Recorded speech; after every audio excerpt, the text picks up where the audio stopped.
Water quality is assessed by several different tests as several different components make up the health of an aquatic system. The levels of dissolved oxygen, biodegradable waste, nitrates, phosphates, fecal coliform, pH, and turbidity within a water system can expose its healthiness. pH levels test the acidity of the water. By using the pH scale, this test can identify if a body of water is being contaminated. pH is tested using an Octa slide 2 bar and a pH indicator. By matching the sample color to the color standard, pH level is collected. The optimal range for pH is 6 to 8. Increased acidity can be caused by pollutants in runoff or precipitation. This can threaten the structure of underwater organisms. The amount of nitrates and phosphates are tested as an excess amount could cause major pollution problems and increase algae growth as well as anoxia, which is a lack of oxygen due to many nutrients. Nitrate and phosphate levels can be tested using a low-range comparator. By adding acid reagents, sample color can be compared to the standard color to find the levels. The optimal range of nitrates is 0.2 to 1 ppm, and for phosphates is 0.1 to 0.3 ppm. Levels over this are sufficient to accelerate eutrophication rates. Cultural eutrophication sources include agricultural fertilizers, household, industry, and detergent within runoff. Fecal coliform tests for bacteria from animals within the water. The presence of fecal coliform can infect aquatic organisms with disease. Chlorine is tested by adding a chlorine DVD tablet into the water sample and comparing its color to the colored standard. This is recorded as ppm total residual chlorine. Turbidity measures how light is scattered in the water column due to solids and do not dissolve but are small enough to be suspended in the water. Because turbidity involves the amount of sunlight that reaches aquatic organisms, excess turbidity can interfere with plant photosynthetic oxygen production and primary productivity. Oxygen is essential for both plants and animals. The dissolved oxygen levels correlate with the health of aquatic life. Dissolved oxygen will decrease as temperature and salinity increase. Levels outside of the optimal range of 9 to 10 ppm can indicate the presence of pollution that is interfering with the well-being of wildlife. The biological oxygen demand is a chemical procedure for determining the dissolved oxygen levels needed for aerobic biological organisms in a body of water to break down organic material present in a water sample at a certain temperature over a specific time period. This is affected by a number of variables: temperature, pH, the presence of certain kinds of microorganisms, and the type of organic and inorganic material in the water. The relationship between dissolved oxygen and BOD during contamination can be seen in a SAG curve. 4 zones, clean, decomposition, septic, recovery, and then clean, are formed.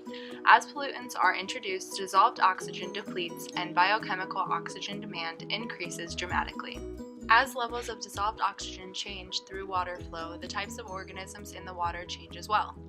Macroinvertebrates are a common indicator species used to test the pollution of a water sample. There are 3 main categories of these organisms that scientists use as an indicator species: pollution sensitive, moderately pollution sensitive, and pollution tolerant. Contamination can decrease the water quality by moving these components out of the optimal range. Possible sources of contaminants within our water supply behind Heritage High School include construction runoff, vehicle runoff, and litter. Contamination depletes the health of the stream and can harm the biodiversity of the water. Organisms can suffer from lack of dissolved oxygen, increased acidity and turbidity, and excess nutrients. On December 8, 2016, the classroom tested the pH, nitrate, phosphate, ammonia, dissolved oxygen, and chlorine levels of the water. These results were compared to previous years of both Smith Creek Stream and the Heritage High School Pond. The objective of this lab was to compare the water quality of these aquatic systems to their historic record. We hypothesized that if we test Smith Creek now, then the pH and dissolved oxygen levels will be lower, and the nitrate and phosphate levels will be higher than the historic record. The outside temperature recorded was 51 degrees Fahrenheit and the humidity was 46%. After collecting water samples from both the stream and pond, as a class, we split up the procedure assignments. We completed the testing of dissolved oxygen. First, we had to collect a sample from the stream without collecting air bubbles. We then added 8 drops of manganese sulfate solution and alkaline potassium solution to the sample. After inverting the jar, the precipitate settled to the bottom and separation was apparent. Next, we added sulfuric acid. However, after inverting it several times, we were not able to dissolve the precipitates as indicated in the instructions. We continued the lab onto titration, but once we added 8 drops of starch indicator to the water, no change in color was recorded. So we began the second trial. This time we made sure to fill the sample completely full and shake the added solutions and water thoroughly. Apparent separation occurred once again. Once the sulfuric acid was added during the second trial, the water sample was shaken more thoroughly and the particulates dissolved completely. During the titration process, extra steps were taken to ensure no air bubbles were added to the water sample. Titration stopped once the sample reached a pale yellow color as instructed. Once the starch indicator was added, the solution turned purple. Sodium thiosulfate was inserted until a clear water sample was reached. This occurred at 8.8 ppm. Our results showed that Smith Creek and the pond's pH levels have maintained their decreasing trends historically. While Smith Creek's phosphate levels have seen a slight decrease, the pond's level have increased. Both Smith Creek and the pond's level of nitrate has increased over time. From its historic trend, Smith Creek's dissolved oxygen level has increased. So your group tested the pH level. What did you guys get for the pH of the pond and the stream? We got 6.5 for both the pond and the stream. So that shows a decreasing trend from the historic data.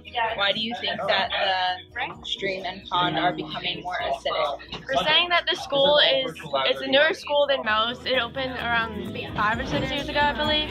And so by having this parking lot and other more companies opening up around this area, that means more parking lot litter and gas fluid are running off and into the stream, causing the pH and the acidity to rise. And by the pH, in the stream and the pond, that could be runoff from either or.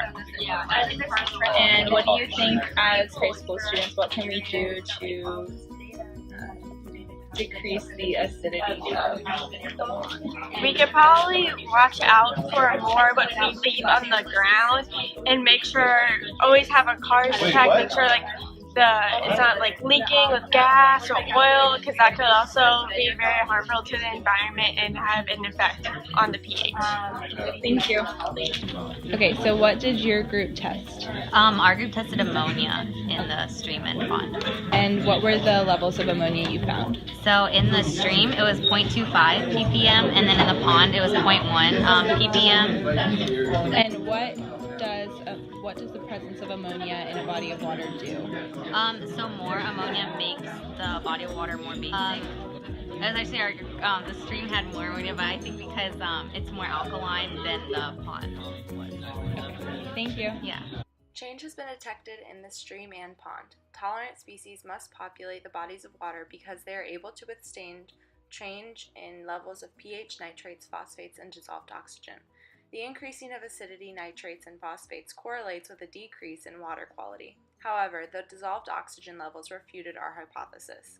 The dissolved oxygen test results showed that the levels of Smith Creek remained in the optimal range.